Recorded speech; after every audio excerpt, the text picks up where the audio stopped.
आज का टॉपिक है हमारा base stock method. Base stock method मतलब इसका मतलब क्या होता है कि कोई भी मटेरियल है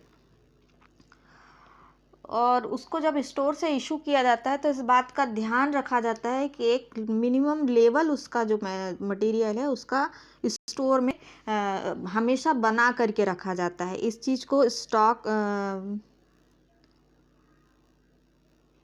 इसी चीज़ को बेस स्टॉक मेथड कहते हैं।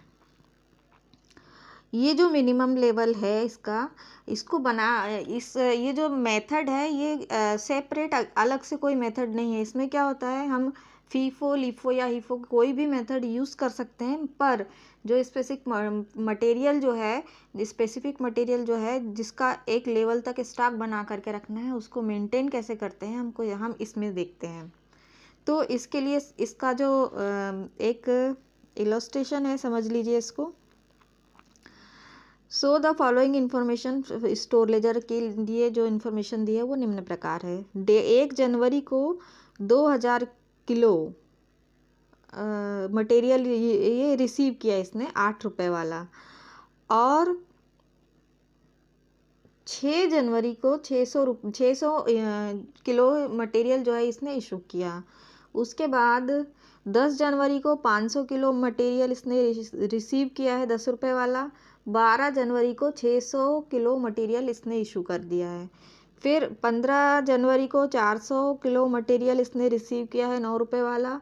18 जनवरी को 1200 किलो मटेरियल इसने इशू कर दिया है। 22 जनवरी को 312 रुपये वाला मटेरियल इशू किया है और 25 जनवरी को 500 इशू कर दिया है। और मिनिमम बोल रहा है कि assume base stock is 200 kg 8 rupees and first in first out method in this use.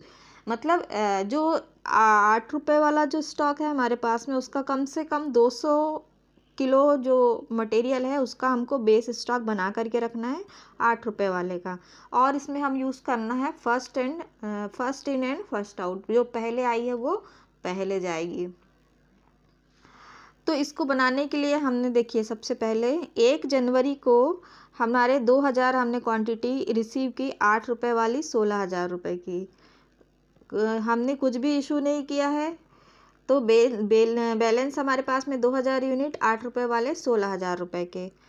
उसके बाद 6 जनवरी को हमने कुछ भी रिसीव नहीं किया है लेकिन 600 यूनिट हमने इशू कर दी है 8 रुपये वाली 4,800 रुपये की। तो 2000 में से हमने 600 यूनिट इशू कर दिए तो 1400 हमारे पास में 8 रुपये वाली यूनिट बची है 11,200 रुपये की। 10 जनवरी को हमने 500 यूनिट 10 रुपये वाली 5,000 रुपये की रिसीव की है, तो और इशू कुछ भी नहीं किया है। तो 10 जनवरी को हमारे पास में बैलेंस है 1400 यूनिट 8 रुपये वाली और 500 यूनिट 10 रुपये वाली, 11,200 और 5,000 की।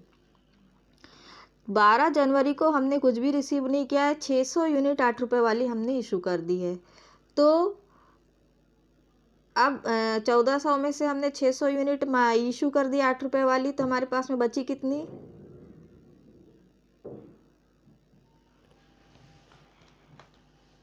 1400 में से हमने 600 यूनिट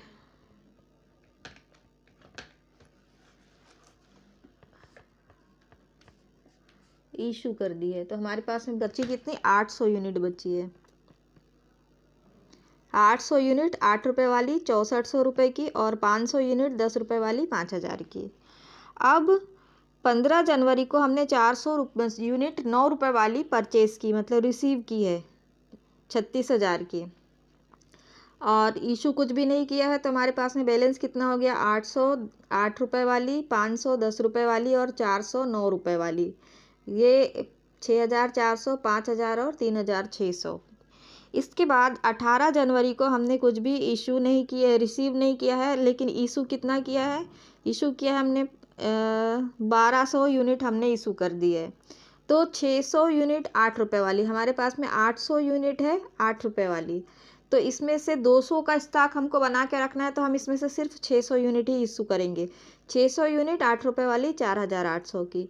फिर 500 यूनिट 10 रुपये वाली हमने ये पूरी निकाल दी है, और ये जो 400 यूनिट 9 रुपये वाली है उसके 100 यूनिट हमने इशू कर दी है। तो अब हमारे पास में बैलेंस क्या बचा, 200 यूनिट 8 रुपये वाली और 300 यूनिट 9 रुपये वाली हमारे पास में बची है, 1600 और 2700 रुपये की। अब 22 जनवरी को हमने 300 यूनिट रिसीव की है 12 रुपये वाली 3600 रुपये की। इशू कुछ भी नहीं किया है, तो बैलेंस हमारे पास में 200 यूनिट 8 रुपये वाली 1600 की, 300 यूनिट 9 रुपये वाली 2700 की और 300 यूनिट 12 रुपये वाली 3600 की। 25 जनवरी को हमने कुछ भी रिसीव नहीं किया है, इशू किया हमने 500 यूनिट हमको इशू करनी है। तो अब ये 200 यूनिट 8 रुपये वाली इसको हम यूज़ नहीं करेंगे, क्या करेंगे हम 300 यूनिट जो 9 रुपये वाली है उसको इशू कर दिया और जो 300 यूनिट 12 रुपये वाली है उसमें से 200 यूनिट इशू कर दी, 2700 और 2400 की। अब हमारे पास में बचे कितने, तो 200 यूनिट 8 रुपये वाली और 100 यूनिट 12 रुपये वाली, 1600 और 1200 रुपये की। तो ये इस तरह से हम इसको बनाते हैं। अब इसके बाद अगली मेथड हमारी आती है स्पेसिफिक प्राइस मेथड।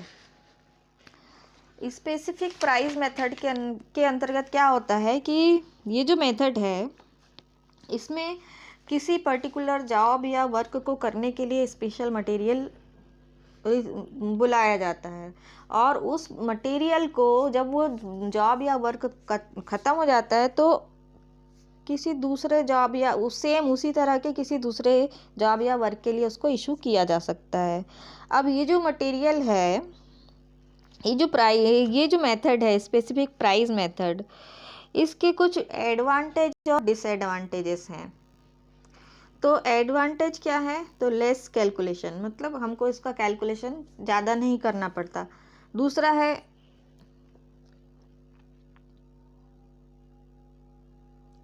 क्योंकि इसमें कोई दूसरा कोई दूसरा मटेरियल इन्वॉल्व नहीं होता तो ज़्यादा कैलकुलेशन नहीं करना पड़ता। दूसरा एक्चुअल कॉस्ट ऑफ प्रोडक्शन, इसमें क्या होता है हम जो प्रोडक्ट बनाते हैं उसकी एक्चुअल कॉस्ट हमको पता चलती है, क्योंकि ये जो मटेरियल है ये उसकी एक्चुअल कॉस्ट पर इशू किया जाता है, तो इसलिए हमको उसकी जो कॉस्ट ऑफ प्रोडक्शन है उसका एक्चुअल कॉस्ट हमको पता चलती है। तो तीसरा है प्रॉपर वैल्यूएशन ऑफ स्टॉक, जब बचा हुआ जो क्लोजिंग स्टॉक है तो उसका वैल्यूएशन भी हम उसकी एक्चुअल कॉस्ट पर ही करते हैं, तो हमको ये उसका मतलब जो वैल्यूएशन है कॉस्ट का क्लोजिंग स्टॉक का वो भी सही पता चल जाता है।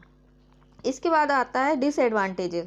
इसमें कौन कौन से डिसएडवांटेजेस हैं, तो कह रहा है ये कि अनसूटेबिलिटी, मतलब सूटेबल नहीं है। क्यों, क्योंकि ये जो प्राइस है स्पेसिफिक प्राइस है ये हर मटेरियल पर ये जो मेथड है हर मटेरियल पर लागू नहीं की जा सकती, ये स्पेसिफिक पर्पस के लिए जो मटेरियल बुलाया जाता है उसी पर लागू की जाएगी।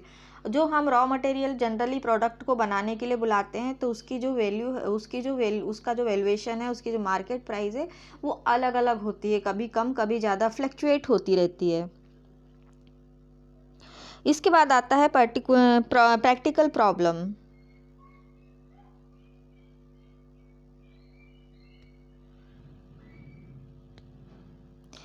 क्या होता है कि ये जो स्पेसिफिक प्राइस वाला जो मटेरियल है हम कब बुलाते हैं, जब हमको इस मटेरियल की रिक्वायरमेंट होती है तभी बुलाते हैं, वरना हम नहीं बुलाते हैं। तो इसको स्टोर करने में और इसका मेंटेनेंस करने में भी दिक्कत आती है।